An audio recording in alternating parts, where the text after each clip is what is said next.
everyone, welcome back to Sunday Live Show. And thank you so much guys for tuning in. Well guys, I'm back again with the Mzansi Soap Histories, and today we're talking about iThonga. Well guys, ke maqale inyanga ke ka June abantu bebejabule kakhulu ukuthi yazini bajabula ukuthi ubanele ke ubuyile ubuyile on our screen ngendlela ke abuye ngayo, like this changing of Sanele into Banele into Sanele, yabo. So we're very happy ukuthi yazini we're gonna see something, you know, exciting. But it wasn't as engathi bora ngampela manje, because it's back and forth. They are repeating one and the same storyline. So ukuthi uSanele uzohamba aye kuMbali balungisa izinto, phinde kube uBanele ahamba ekuzama afika lale naye ezifulele noSanele kanti uSanele naye it's just that guys. Ngiyakhumula ukuthi leli viki guys bekufanele ukuthi ke kube khona ke umembeso kaMbali, yabo, kuleli viki. So uBanele took the body wahamba waya kuzama, wafika mtshela ukuthi akuna membeso ozoba khona njengamanje. And emva lokho guys kubose ngathi impela umembeso ke awukho, ngoba uzama naye useqala ukukwada manje ukuthi why uSanele eza kimi angithembise bese emva kalokho ayahamba angishiye kube ngathi akwenzeka ngalutho kanti kusokuBanele, yabo. So le party nje it's very boring, iyabhora guys kakhulu, and iyabhora lokho ngempela ukuthi asazi manje kahle hle ukuthi lesipho besonzani vele guys, besizo solve izinto kwi-family noma besizojola, because it's all about Mbali and Zama. And emva lokho ingqondo bese ziyabuya kuSanele bese yaxolisa kuMbali. Guys sesiqala ukukhathala, but ke ake sichecke ama comment abantu la lokhu nje enkundleni zokuxhumana. Uthe komunye ke isithembu is the only solution la.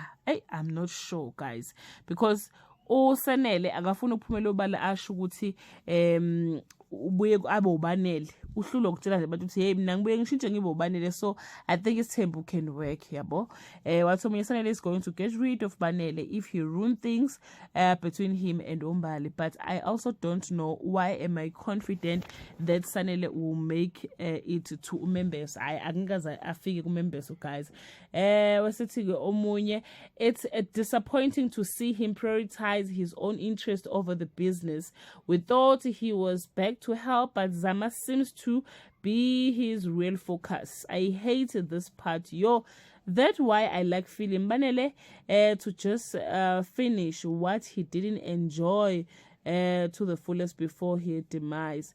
He might end up marrying both and change shapes according to who is next. Inimba should move to 8:30. We are getting cold waiting. In a high time they cancel the show Aikoland. Banele is ruining Sanele's life. That is nonsense. I'm not going to watch it anymore. Try to watch Lomsangano of a ghost who want to ruin his brother's life, not to solve problems his family faces. I'm just done. He is so annoying. So guys, yeah, basho njalo kabantu ukuthi akhathele manje le story siyabhora lokho ngempela. And thina abanye kusabe sikhumbula ke umkhokha, sikhumbula umkhokha, but ke bawukhansela umkhokha bathi ke usuyabhede basilethela ke iThonga. Hayi guys, iThonga hayi istory la asikho kwiThonga storyline.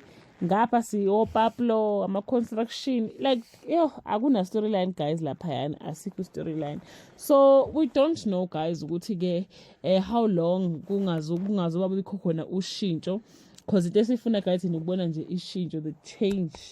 Sifuna ukubona istoryline esiqhubekayo, sifuna ukuba yebo istory ufuna ukwazi ukuzokwenzekana nekusasa, you know that feeling. Angiba benibunga neskim some guys to want to see what will happen kumapitsi, yabo, that kind of, you know, of feeling yokuthi ufuna ukubona ukwenzekalani. But kubose ngazuthi la kuyiThonga hayi ngathi sibuka uZalo, sibuyele back ku SABC1 soyibukela nje uZalo. So guys, yeah, angazi ukuthi thini feeling yakho ngalomdlalo. Are you happy ngawo? Abanye bathi engathi inimba lingeza ku 8:30 bese ke lo ahambe aye ku 9 ngoba siyagodola shemsilinde inimba of which we are bought by iThonga. I don't know. I don't think sizobona season 2, guys. Ngendlela ke okwenzekela ngakhona. But anyway, guys, just comment below and do you still love the show? Are you interested? You want to see what happened next? Like, what is your feeling about lo mdlalo esiwubukayo ke weTonga? Bye.